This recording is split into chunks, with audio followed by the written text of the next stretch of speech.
and that was the result.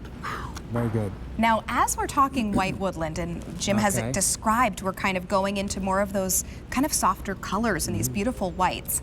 And we're meeting beautiful creatures as we go through the white woodland world that comes from the mind of Jim Shore. And one of those creatures... It's a cluttered place, believe me.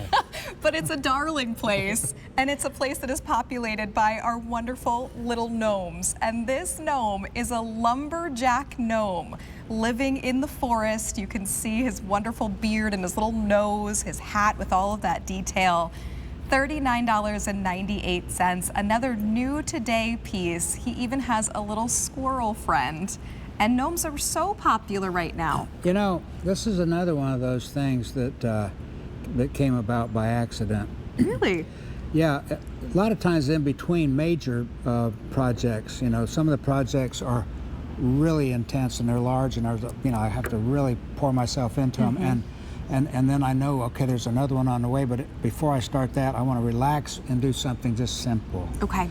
So sometimes I'll just do little carvings or whittlings for the kids. Oh, that's great. And I did a collection for my grandkids that was basically, the characters were like an upside down ice cream cone with a nose, you know? I thought, oh, that's silly enough, you know, they'll love that. Oh, that's great.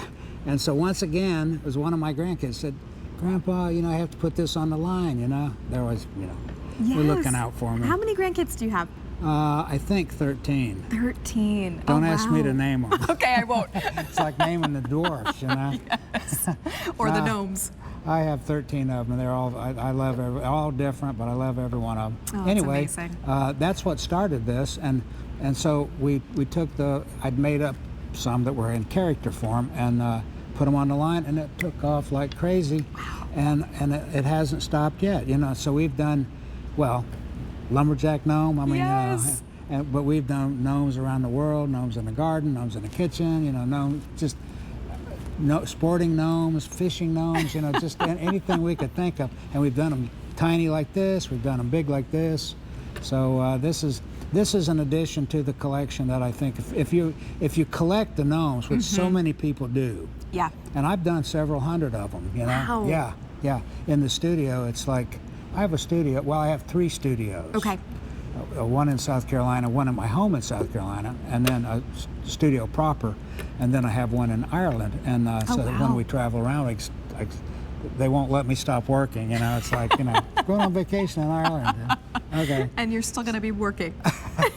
But anyway, so this is, like I say, if you're a collector, this is absolutely, if you collect gnomes, you got to have this. Yes. But if you don't collect gnomes, you still have to have it because it's so darn cute, you know? It's so darling. It's about 5.5 inches tall by 4 inches by 3 inches, as far as if you're looking for where it's going to fit in.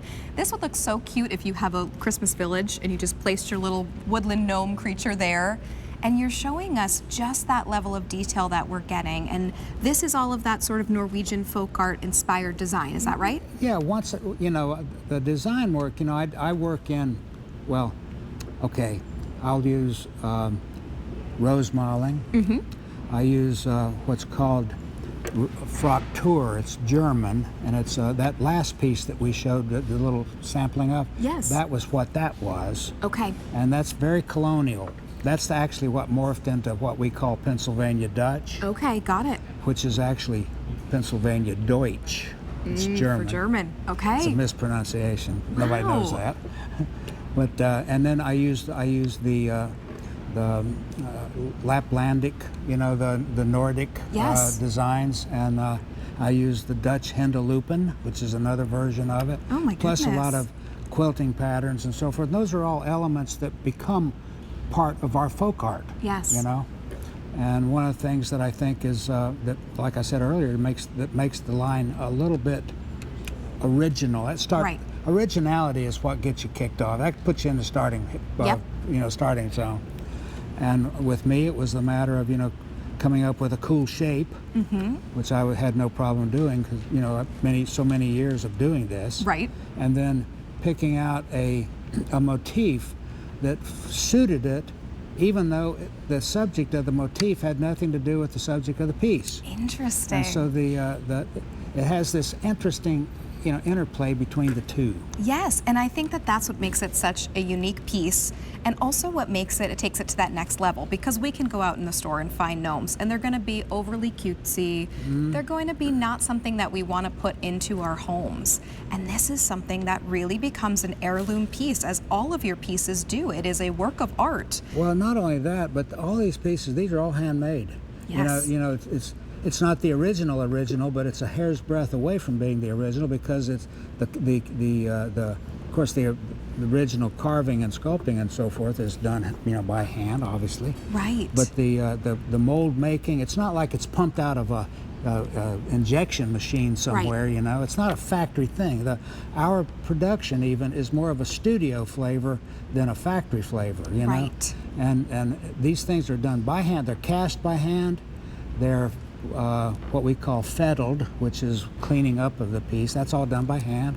We etch the piece with an alkali to give it a toothy surface, and then we hand paint it with brush, not airbrush, but with a brush by hand.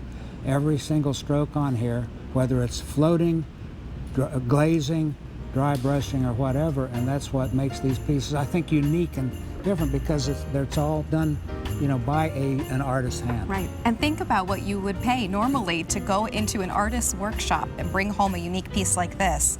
And then look at that sale price of $39.98. You truly are bringing home a work of art that is coming to your home. Fewer than 1,200 remain, and it is the only order this year. So give us a call or go to our website or use our QVC app and check out of your cards. Beautiful little white woodland lumberjack gnome and his little squirrel friend. And check out the rest of the gnomes I've got, and you'll be sucked into being a collector. A collector of gnomes. They're so darling. They really are. Now,